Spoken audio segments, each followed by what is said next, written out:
अगर हम बात करें उलगुलान की, तो मुंडा जनजाति का सबसे बड़ा जो विद्रोह था अंग्रेजों के खिलाफ, वो था उलगुलान। उलगुलान का मतलब होता है बहुत बड़ा जन विद्रोह।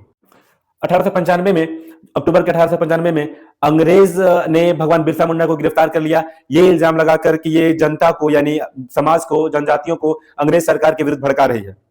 हालांकि वो सुधार का प्रयास कर रहे थे, अंग्रेज सरकार से कोई बैर नहीं था, लेकिन उन्होंने इसी बात पे, क्योंकि उनके साथ बहुत सारे लोग, बहुत सारे गांव से लोग उनके पास चल कर आते थे और उनसे मिलते थे, और जब ऐसी स्थिति बनने लगी, उनके साथ भीड़ जुटने लगे, तो अंग्रेजों को यह भय हो गया कि कहीं ये बहुत बड़ा जननायक न बन जाए और यह अंग्रेज सरकार, ब्रिटिश सरकार के लिए हानिकारक भी हो सकते हैं। इसीलिए उन्हें इसी आरोप में गिरफ्तार किया जाता है और 2 साल के लिए जेल भी भेज दिया जाता है भगवान बिरसा मुंडा को अंग्रेज सरकार के द्वारा।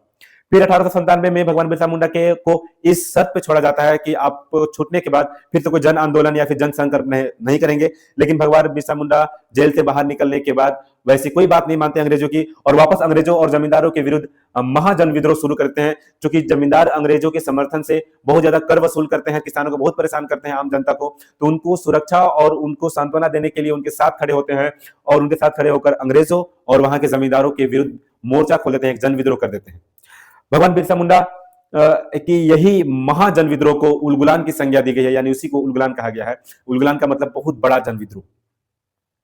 इस तरह से भगवान बिरसा मुंडा लोगों को इन्फ्लुएंस कर पाते थे, उनको समझा पाते थे, उनके शब्दों में या वाणी में इतना ताकत था कि वो लोगों को अपनी ओर खींच पाते और सही रास्ता दिखा पाते। लोग इनसे बहुत इन्फ्लुएंस हुए हैं, बहुत इनसे प्रभावित होते थे, और ये लोगों को सही रास्ता भी दिखाया करते थे। फिर 1897 में यह